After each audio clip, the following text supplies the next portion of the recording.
તો ફાઇનલી મિત્રો અત્યારે વાગી ગયા હતા સવારના 9:30 ને આપણે જવાનું હતું રાજકોટ। પછી તો દયાબેન કે તમારે રાજકોટ જવાનું છે એટલે શાકભાજી થોડુંક લેતા જાઓ। પછી આપણે આવી ગયા વાડીએ શાકભાજી લેવા। પછી તો આપણે વાડી આવીને કૂતરાભાઈને નાખી દીધી લોટલી। કૂતરાભાઈ કે આ લોટલી કેવી છે, સવાતી નથી। પછી તો મારા જીજાજી દેવના દીધેલા માણા મારા હાટુ તૂટેલા દાંતેડાથી મૂળિયા વિનાની ડુંગળી કાપી નાખી હો।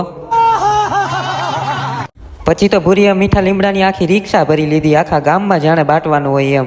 પછી તો આપણે આ વાડીએ શાકભાજીના કોથરા ભરી લીધા હતા ને હવે જવાનું હતું બીજી વાડીએ। પછી મારા જીજાજી કે મને હવે ભૂખ ભેગા કરશો। પછી તો આપણે નીકળી ગયા બીજી વાડીએ જવા માટે। ન્યાય આપણે શાકભાજીનો ખબડકો વાળી દેવો, કોથરા ભરી લેવા। તો ફાઇનલી મિત્રો આપણે પહોંચી ગયા હતા વાડીએ। વાડીએ પહોંચીને ડાયરેક્ટ ભૂરીને લટકાડી દીધી લીમડે।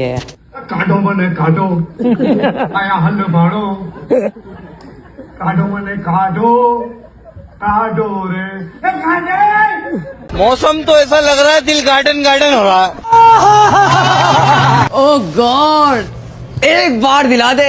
हम करते हैं प्रबंध, आप चिंता मत करिए। तो करना। પછી તો ભૂરીએ મણ એક તુવેર ઉતારી લીધી ને 2 મણ જેટલી તૂટેલા દાંતેડાથી મેથી વાઢી લીધી।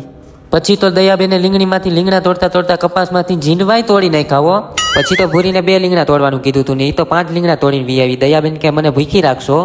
તો ફાઇનલી મિત્રો પછી તો આપણે શાકભાજીના કોથરા ભરી લીધા હતા। પછી મારા જીજાજી કે હવે જાવ તો સારી વાત છે, આમને મને ભૂખ ભેગો કર્યો।